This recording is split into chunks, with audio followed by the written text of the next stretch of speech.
वो है assessment and system framework, community health nursing का है। और इसको हम स्टार्ट करते हैं। असेसमेंट एंड सिस्टम फ्रेमवर्क में सबसे पहले आपका जो टीचिंग प्लान जो कि आप बनाते हैं थर्ड ईयर में, जैसे कि टीचिंग और लर्निंग के जो सब्जेक्ट है उसके अंदर, तो ये एक सब्जेक्ट लेसन प्लान है कि हम इसके अंदर कॉन्सेप्ट ऑफ कम्युनिटी जो है देखेंगे। इसके बाद assessment and community need assessment को देखेंगे, सिस्टम फ्रेमवर्क को देखेंगे, उसकी टाइप्स को देखेंगे, ठीक है, थ्योरेटिकल फ्रेमवर्क को देखेंगे, और बाद में जो है वो इसका डिफरेंस भी जो है एक दफा देखेंगे। ऑब्जेक्टिव्स जो है हमारे पास इसके कुछ इस तरह से हैं।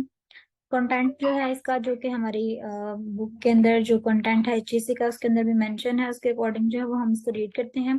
तो स्टार्ट करते हैं। सबसे पहले कम्युनिटी एज अ पार्टनर जो है, ये मॉडल जो है ये क्या है बेसिकली। तो community as a partner model जो है वो क्या करता है, इसके अंदर चार मेजर कॉन्सेप्ट हैं वो नर्सिंग के इंक्लूड होते हैं, जिनको हम कहते हैं मेटा पैराडाइम।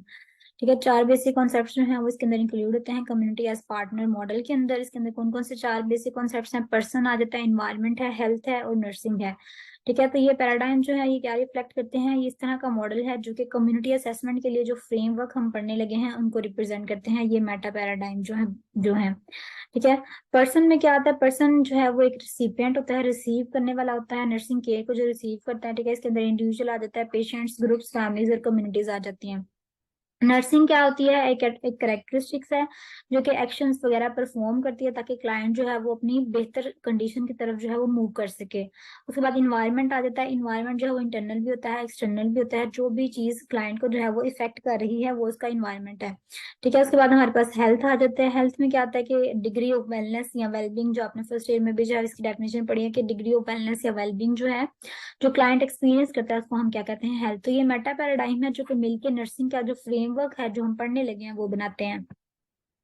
तो सबसे पहले असेसमेंट क्या होता है। असेसमेंट एक इस तरह का प्रोसेस है जिसमें नर्स क्या करती है, गैदर करती है। ठीक है, पहले उसने इकट्ठा करना है, फिर सॉर्ट आउट करना है यानी डिफरेंशिएट करना होता है, उसके बाद एनालाइज करना होता है। पेशेंट के रिलेटेड जितनी भी उसकी हेल्थ से रिलेटेड इंफॉर्मेशन होती है उसको गैदर करती है, उसको सॉर्ट आउट करती है, उसको एनालाइज करती है। ठीक है, और किस तरह से करती है, यूज क्या करती है, वो कुछ इंफॉर्मेशन टूल्स यूज करती है ताकि पेशेंट्स की जो हेल्थ है, पेशेंट की जो हेल्थ के रिलेटेड सिम्टम्स हैं, उसका कंसर्न क्या है, इससे रिलेटेड मजीद इन्फॉर्मेशन जो है वो इकट्ठी की जा सके। तो इसके लिए नर्स क्या करती है, गैदर करती है, सॉर्ट करती है और एनालाइज करती है एक पेशेंट की हेल्थ इंफॉर्मेशन को। और यूज क्या करती है, वो इंफॉर्मेशन टूल्स यूज करती है ताकि पेशेंट्स की हेल्थ के बारे में मजीद जो है वो लर्न किया जा सके। तो इस प्रोसेस को जो है हम मिला के क्या कहते हैं, नर्सिंग असेसमेंट का प्रोसेस जो है वो कहा जाता है। कम्युनिटी नीड असेसमेंट की डेफिनेशन अगर हम देखें तो कम्युनिटी हेल्थ नीड असेसमेंट का प्रोसेस किस तरह का प्रोसेस है जो कि डिस्क्राइब करता है कि जो लोकल पीपल हैं उनकी क्या हेल्थ की कंडीशन है। ठीक है, और इसके अलावा जो ये चीज हमें इस काबिल बनाती है कि हम जो मेजर रिस्क फैक्टर्स हैं या जो हेल्थ को जो है इफेक्ट करने वाली कंडीशंस हैं उनको भी हम आइडेंटिफाई कर सकते हैं। इसके अलावा हम ये चीज भी आइडेंटिफाई कर सकते हैं कि हमें कौन कौन से एक्शन लेने के हैं जो कि हमें चाहिए, जो कि लोगों की हेल्थ को जो है वो ठीक करने के लिए हमें रिक्वायर्ड है। ठीक है, तो हमने क्या करना है कि सबसे पहले जो लोकल पीपल की हेल्थ है उनकी स्टेट का हम अंदाजा लगा सकते हैं। ये चीज हमें इस चीज को आइडेंटिफाई करने में हेल्पफुल होगी कि रिस्क फैक्टर्स कौन कौन से पाए जा रहे हैं। ठीक है, और लोगों की हेल्थ जो है वो अगर खराब हो रही है तो किस वजह से हो रही है, और इसके बाद जो है वो हम एक्शन जो है वो भी ले सकते हैं ताकि लोगों की हेल्थ जो है वो बेहतर हो जाए। तो कम्युनिटी हेल्थ नीड असेसमेंट में हमने ये सारा काम करना है। नेक्स्ट हमारे पास आता है कि डाटा कलेक्शन जो हम करते हैं असेसमेंट के लिए, हम कहाँ कहाँ से डाटा कलेक्ट कर सकते हैं।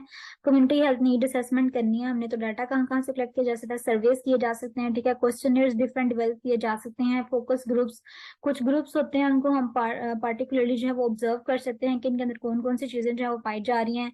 मीटिंग्स के थ्रू जो है हम देख सकते हैं, या हम डायरेक्ट ऑब्जर्वेशन के थ्रू अपने इर्द गिर्द देखेंगे तो आपको कुछ डिजीजेज जो है वो बहुत कॉमन मिलेंगी। आप अपनी कम्युनिटी का डाटा जो है वो इकट्ठा कर सकते हैं। तो इन तरीकों से जो अपने कम्युनिटी का डाटा जो है वो आप कलेक्ट कर सकते हैं। असेसमेंट साइकिल का एक छोटा सा ओवरव्यू है कि असेसमेंट साइकिल में कौन कौन सी चीजें जो है वो इन्वॉल्व होती हैं। ठीक है, सबसे पहले आता है कि आपने आउटकम्स वगैरह को आइडेंटिफाई करना होता है कि आपने कुछ चीज जो है वो डेवलप करनी है, यानी एक करिकुलम समझ लें कि आपने क्या करना है, डेवलप करना है। सबसे पहले आपने क्या करना है कि आउटकम्स को आइडेंटिफाई करना है, उसके बाद आपने मेथड्स वगैरह को अलाइन करना है, एविडेंसेस वगैरह को जो है वो एनालाइज करना है, उसके बाद रिजल्ट्स वगैरह जो इम्प्लीमेंट करना है आपने आइडेंटिफाई करना है, जो भी चेंजेस वगैरह आएंगे उसको, और उसके बाद आपने जो इम्पैक्ट आएंगे चेंजेस के उनको आपने असेस कर लेना है। जिस तरह से जो है वो असेसमेंट साइकिल का एक थोड़ा सा जो है वो ओवरव्यू है ये। सिस्टमैटिक फ्रेमवर्क से हम स्टार्ट करते हैं, जो हमारा बेसिक आज का टॉपिक है। सिस्टमैटिक फ्रेमवर्क जो होता है वो क्या करता है, फ्रेमवर्क इस तरह की चीज होती है, पहले आपको सिस्टमैटिक फ्रेमवर्क में से जो वर्ड फ्रेमवर्क है उसका मतलब आना चाहिए। तो फ्रेमवर्क इस तरह की चीज होती है जो कि गाइडलाइंस प्रोवाइड करती है, गाइडेंस प्रोवाइड करती है, जो भी आपने फंक्शंस परफॉर्म करने हैं, जो भी रोल्स परफॉर्म करने हैं, या जिन जिन एरियाज में आपने जाके काम करना है उनके बारे में आपको जो गाइडेंस प्रोवाइड करती है चीज, वो क्या है, फ्रेमवर्क है। ठीक है। तो फ्रेमवर्क के अंदर जो है वो दो तरह के सिस्टम फ्रेमवर्क जो है वो काम कर रहे हैं हमारे पास इस टाइम। तो अगर देखा जाए तो सबसे पहला जो है कॉन्सेप्चुअल सिस्टम फ्रेमवर्क है। ठीक है। और दूसरा जो होता है वो थ्योरेटिकल सिस्टम फ्रेमवर्क होता है, जो कि इस टाइम हमारे पास दो सिस्टमैटिक फ्रेमवर्क है, कॉन्सेप्चुअल सिस्टम फ्रेमवर्क और थ्योरेटिकल सिस्टम फ्रेमवर्क।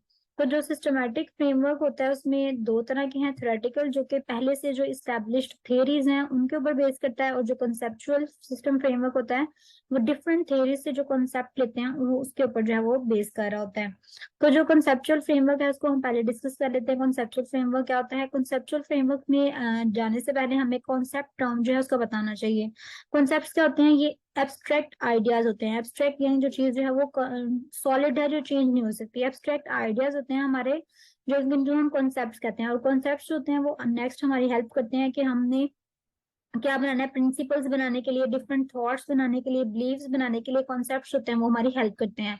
तो कॉन्सेप्ट्स क्या होते हैं, एब्स्ट्रैक्ट आइडियाज होते हैं जिनको हम क्या कहते हैं, कॉन्सेप्ट।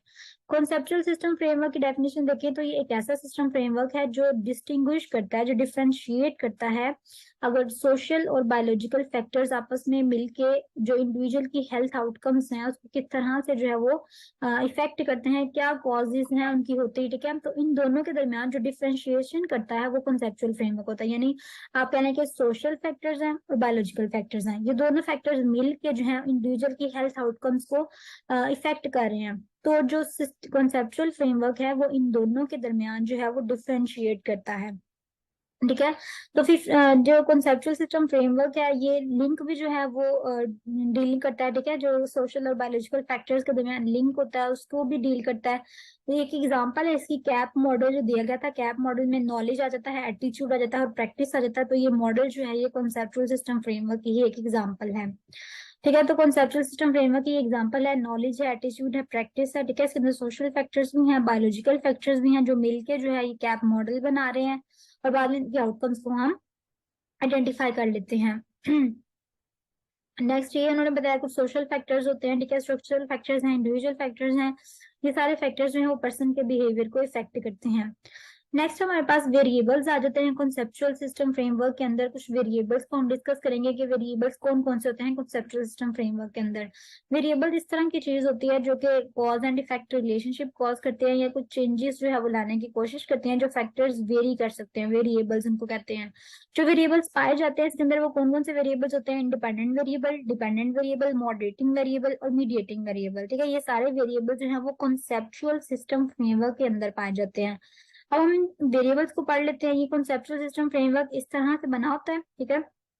इसके अंदर जो है देखें आप, इस तरह से इंडिपेंडेंट वेरिएबल है। ठीक है। ये डिपेंडेंट वेरिएबल है, ये मॉडरेटिंग मीडिएटिंग वेरिएबल्स हैं और कंफाउंडिंग वेरिएबल्स हैं। हम इनको डिटेल से डिस्कस करते हैं कि ये क्या होते हैं, ताकि आपको बाद में जो है ये मॉडल अच्छे से समझ जाए। तो सबसे पहले इंडिपेंडेंट वेरिएबल जो है वो क्या होता है, इंडिपेंडेंट वेरिएबल के नाम से ही जाहिर है कि इस तरह का वेरिएबल है जिसने चेंज नहीं होना। ठीक है। जो भी आप वेरिएबल इस तरह का यूज कर रहे हैं जो कि चेंज नहीं होता उसको हम कहते हैं इंडिपेंडेंट वेरिएबल। एग्जाम्पल के तौर पर अगर एक किसी पर्सन की जो एज है वो एक इंडिपेंडेंट वेरिएबल है। ठीक है। जो दूसरे फैक्टर्स होते हैं कि क्या वो खाता है या स्कूल जाता है या वो टेलीविजन कितना देखता है, तो ये चीज जो है वो पर्सन की एज को इफेक्ट नहीं करती। ठीक है। चेंज नहीं कर सकती। इफेक्ट तो इफेक्ट थोड़ा बहुत डालती होगी, लेकिन ये कि चेंज नहीं कर सकती प्रॉपर तरीके से। तो पर्सन की एज जो है वो क्या है, एक इंडिपेंडेंट वेरिएबल है। नेक्स्ट हमारे पास आ जाता है डिपेंडेंट वेरिएबल। डिपेंडेंट वेरिएबल जो होता है वो कौन सा वेरिएबल होता है जो कि डिपेंड कर रहा होता है दूसरे फैक्टर्स के ऊपर। ठीक है। डिपेंडेंट वेरिएबल कौन सा फैक्टर है जो कि डिपेंड करता है दूसरे वेरिएबल्स के ऊपर, और जो चेंज जो है वो हो सकता है, जिसके चांसेस होते हैं कि वो चेंज हो सकता है। जिस तरह के टेस्ट स्कोर है। ठीक है। अगर किसी के टेस्ट स्कोर जो है वो इफेक्ट करता है स्टडी के ऊपर या स्लीप के ऊपर, यानी अगर कोई सोया रहेगा या पढ़ेगा तो ये चीज टेस्ट के स्कोर के ऊपर इफेक्ट डालती है। तो जो टेस्ट स्कोर है वो एक डिपेंडेंट वेरिएबल है, वो किस किस चीज पर डिपेंड कर रहा है कि आप कितना पढ़ते हैं या आप कितना सोते हैं, तो ये सारी चीज जो है वो इफेक्ट डालती है उसके ऊपर। नेक्स्ट हमारे पास जो है वो इंडिपेंडेंट वेरिएबल और डिपेंडेंट वेरिएबल के दरमियान डिफरेंस आता है कि इंडिपेंडेंट वेरिएबल जो होता है वो एक कॉज होती है और डिपेंडेंट वेरिएबल एक इफेक्ट होता है। इंडिपेंडेंट वेरिएबल जो है वो मैनिपुलेट किया जा सकता है, जबकि डिपेंडेंट वेरिएबल को हम मेजर कर सकते हैं। मॉडरेटिंग वेरिएबल आ जाता है उसके बाद। मॉडरेटिंग वेरिएबल जो है वो क्या होता है कि जिसमें रिसर्चर जो है वो हेल्प करता है रिसर्चर की। कुछ इस तरह के सर्कमस्टांसेस होते हैं जो कि पार्टिसिपेंट्स को इन्फ्लुएंस कर सकते हैं। मॉडरेटिंग वेरिएबल इस तरह का वेरिएबल होता है जो कि इन्फ्लुएंस करता है पार्टिसिपेंट्स को। जैसे मैं आपको बताती हूँ कि अगर स्ट्रेस है, ठीक है, स्ट्रेस इंसान को जो है वो उसकी पार्टिसिपेंट को जो है वो इफेक्ट कर सकता है, ठीक है, इंसान को जो है वो इफेक्ट कर सकता है, उसकी सोचने की सलाहियत पे, उसके डिसीजन लेने की जो है वो सलाहियत को इफेक्ट कर सकता है। तो स्ट्रेस जो है वो एक मॉडरेटिंग वेरिएबल है जो कि इन्फ्लुएंस करता है हमारे पार्टिसिपेंट्स को। और ये कौन सा वेरिएबल है? क्वालिटेटिव वेरिएबल है। मॉडरेटिंग वेरिएबल क्योंकि दो तरह के होते हैं, क्वालिटेटिव भी होता है और क्वांटिटेटिव भी होता है, ठीक है। तो मॉडरेटिंग वेरिएबल आपको पता चल गया कौन सा वेरिएबल है जिसने इन्फ्लुएंस करना है, ठीक है, जो पार्टिसिपेंट्स को इन्फ्लुएंस कर सकता है। और ये दो तरह का होता है, क्वालिटेटिव भी हो सकता है, जिस तरह की मैंने आपको बताया कि स्ट्रेस हमने भी बोला, वैसे रेस, एज, सेक्स वगैरह ये क्वालिटेटिव है। और क्वांटिटेटिव भी हो सकता है, जिस तरह के वेट, रिवॉर्ड लेवल या एज, ये सारा कुछ जो है वो क्वांटिटेटिव भी हो सकता है मॉडरेटिंग वेरिएबल। नेक्स्ट हमारे पास आ जाता है मीडिएटर वेरिएबल। तो मीडिएटर वेरिएबल इस तरह का वेरिएबल होता है जो इंडिपेंडेंट और डिपेंडेंट के दरमियान रिलेशनशिप को जो है वो शो करता है कि इनके दरमियान किस तरह का रिलेशनशिप जो है वो पाया जाता है। इसको हम मीडिएटर वेरिएबल कहते हैं, ठीक है। उसके बाद अगर ये एक हम कॉन्सेप्चुअल सिस्टम फ्रेमवर्क देखें, इसके अंदर मैं आपको बताती हूँ अच्छे से कि इंडिपेंडेंट वेरिएबल क्या है, डिपेंडेंट क्या है, मीडिएटिंग और मॉडरेटिंग क्या है। अब देखें, सबसे पहले है इंटेलिजेंस, ठीक है। इंटेलिजेंस है वो एक इंडिपेंडेंट वेरिएबल है, ठीक है। और जो डिपेंडेंट, आपने अर्निंग कितनी आप कर रहे हैं ये डिपेंड कर रहा है। अर्निंग जो है आप कितनी कर रहे हैं ये डिपेंडेंट है, किस चीज पे डिपेंड करता है? अब इसके अंदर ना दो तरह के जो है वो फैक्टर्स हैं, एफर्ट और एकेडमिक अचीवमेंट, ठीक है। आपने कितनी एकेडमिक अचीवमेंट जो है वो आपकी हुई है, ठीक है, ये आपका मीडिएटिंग वेरिएबल है। हमने भी पढ़ा कि मॉडरेटिंग वेरिएबल और मीडिएटिंग वेरिएबल जो है वो क्या होता है? मॉडरेटिंग वेरिएबल जो कि इन्फ्लुएंस करता है अ, हमारी पार्टिसिपेंट्स को, जो इन्फ्लुएंस कर रहा था, ठीक है, वो मॉडरेटिंग वेरिएबल होता है। तो मॉडरेटिंग वेरिएबल जो है वो एफर्ट है, यानी वो इन्फ्लुएंस कर रही है इंडिपेंडेंट को भी। इंडिपेंडेंट और डिपेंडेंट के दरमियान जो चीज इन्फ्लुएंस कर रही है वो कौन सी है? हमारी एफर्ट। यानी आप जितनी एफर्ट देंगे उतनी ही ज्यादा जो है वो आपकी अर्निंग होगी, ठीक है। एफर्ट कम देंगे तो अर्निंग कम होगी। इस तरह से एकेडमिक अचीवमेंट है वो एक मीडिएटिंग वेरिएबल है, यानी जो रिलेशनशिप शो कर रही है कि अगर एक पर्सन जो है ना वो इंटेलिजेंट होगा तो वो ज्यादा एकेडमिक अचीवमेंट करेगा, ठीक है। एकेडमिक अचीवमेंट ज्यादा होगी तो फिर अर्निंग भी ज्यादा होगी। तो इस तरह से जो है वो एक रिलेशनशिप को शो कर रही है, वो मीडिएटिंग वेरिएबल है। और जो मॉडरेटिंग वेरिएबल है वो ये शो कर रहा है कि ये चीज इफेक्ट डालती है, इन्फ्लुएंस करती है इंडिपेंडेंट या डिपेंडेंट वेरिएबल को। और इंडिपेंडेंट वेरिएबल जो चेंज नहीं होता, इंटेलिजेंस तो किसी पर्सन की चेंज नहीं ना हो सकती, और अर्निंग जो है वो चेंज हो सकती है।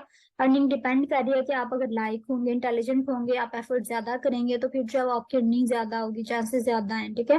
तो अर्निंग जो है वो डिपेंडेंट वेरिएबल है और इंटेलिजेंस जो है वो इंडिपेंडेंट वेरिएबल है। तो इस तरह से कुछ वेरिएबल हैं जो कि सिस्टमैटिक फ्रेमवर्क के अंदर जो है वो रोल, कंसेप्चुअल सिस्टम फ्रेमवर्क के अंदर जो है वो रोल प्ले करते हैं।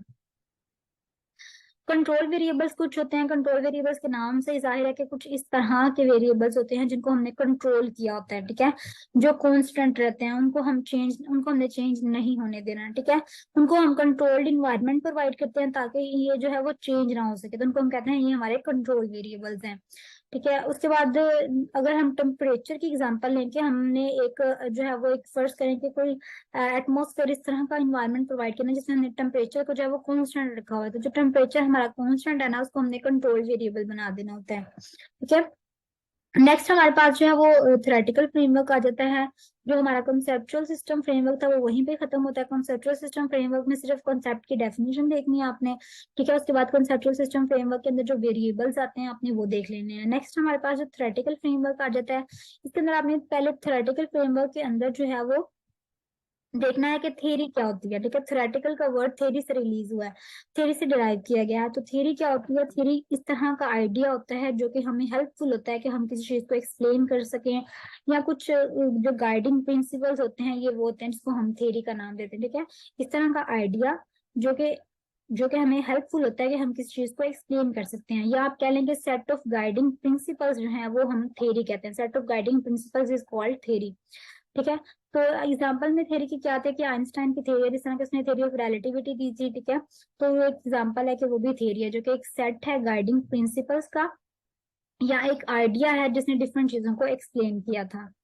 उसके बाद थ्योरेटिकल फ्रेमवर्क क्या होता है? थ्योरेटिकल फ्रेमवर्क हम उस स्ट्रक्चर को कहते हैं जो कि एक रिसर्च स्टडी के अंदर एक थ्योरी को जो है वो सपोर्ट करता है। ठीक है, इस तरह का फ्रेमवर्क या इस तरह का स्ट्रक्चर जो कि एक रिसर्च स्टडी के अंदर एक थ्योरी को सपोर्ट करता है, उसको हम कहते हैं थ्योरेटिकल फ्रेमवर्क है ये। ठीक है, थ्योरेटिकल फ्रेमवर्क क्या करता है कि एक थ्योरी को डिस्क्राइब करता है, एक थ्योरी को इंट्रोड्यूस करता है। ठीक है, और बताता है कि रिसर्च प्रॉब्लम जो है वो किस थ्योरी के अंदर लाई कर रही है। अगर हम थ्योरेटिकल फ्रेमवर्क की डेफिनेशन देखें तो ये एक समरी है आपकी थ्योरी की। ठीक है, जो भी आपने प्रॉब्लम से रिलेटेड आपने थ्योरी देनी है उसकी जो एक समरी है उसको हम कहते हैं ये थ्योरेटिकल फ्रेमवर्क है। जो कि कैसे डेवलप किया जाता है? जब आप बार बार रिव्यू करते हैं जो पहले से चीजें हो चुकी हुई हैं, जिसको हम लिटरेचर रिव्यू जिस तरह कहते हैं कि पहले से जो आर्टिकल्स हैं उनको रिव्यू करते हैं बार बार, उससे आप थ्योरी डेवलप करते हैं, और उस थ्योरी की जो समरी है वो फिर हमारे पास थ्योरेटिकल फ्रेमवर्क में जो है वो आ जाती है। थ्योरेटिकल फ्रेमवर्क की जो है इन्होंने एक रिलेशनशिप बताया हुआ है कि प्रपोजल फ्रेमवर्क होते हैं। ठीक है, रिसर्च प्रॉब्लम है, कोई रिसर्च क्वेश्चन है। ठीक है, फिर हम उसका मेथड डिसाइड करते हैं कि हमें किस मेथड से उसको सॉल्व करना है, और फाइनली वो थ्योरी बन के हमारे पास थ्योरेटिकल फ्रेमवर्क की शक्ल में जो है वो आ जाती है। नेक्स्ट हमारे पास ये थ्योरेटिकल फ्रेमवर्क और कंसेप्चुअल फ्रेमवर्क के दरमियान एक छोटा सा डिफरेंस है कि थ्योरेटिकल फ्रेमवर्क जो है वो उसका ब्रॉडर स्कोप है। ठीक है, थ्योरी से डिराइव है ना, तो उसका ब्रॉडर स्कोप होता है। जो कंसेप्चुअल फ्रेमवर्क होता है उसका थोड़ा नैरो स्कोप होता है, वो एक कॉन्सेप्ट को जो है वो लाइक कर रहा होता है। थ्योरेटिकल फ्रेमवर्क जो होता है वो लेस स्ट्रक्चर्ड होता है, लूजली डिफाइंड होता है, जबकि कंसेप्चुअल फ्रेमवर्क जो है वो बहुत स्पेसिफिक होता है। ठीक है, उसके अंदर कोई एम्बिग्युइटी भी नहीं होती। अब थ्योरेटिकल फ्रेमवर्क जो है वो थ्योरी से डिराइव किया जाता है, और जो कंसेप्चुअल फ्रेमवर्क है वो कॉन्सेप्ट से डिराइव किया जाता है। थ्योरेटिकल फ्रेमवर्क जो है वो एक रिसर्च स्टडी के अंदर बेसिक फाउंडेशन प्रोवाइड करता है, जबकि कॉन्सेप्चुअल फ्रेमवर्क जो है वो स्ट्रक्चर या पैराडाइम जो है वो एक रिसर्च एनालिसिस का आपको प्रोवाइड करता है। थ्योरेटिकल फ्रेमवर्क जो है वो एक स्टार्टिंग पॉइंट होता है डिस्कशन का, और जो कॉन्सेप्चुअल फ्रेमवर्क होता है वो इंटायर कमेंसमेंट होती है आपकी स्टडी की। तो कंक्लूजन हमारा ये है कि हमने इस स्लाइड में community as a partner, community need assessment framework को डिस्कस किया है। इसके अलावा हमने वेरिएबल्स को जो है वो डिस्कस किया है। ठीक है, तो ये वाला जो टॉपिक है ये यहाँ पे एंड होता है।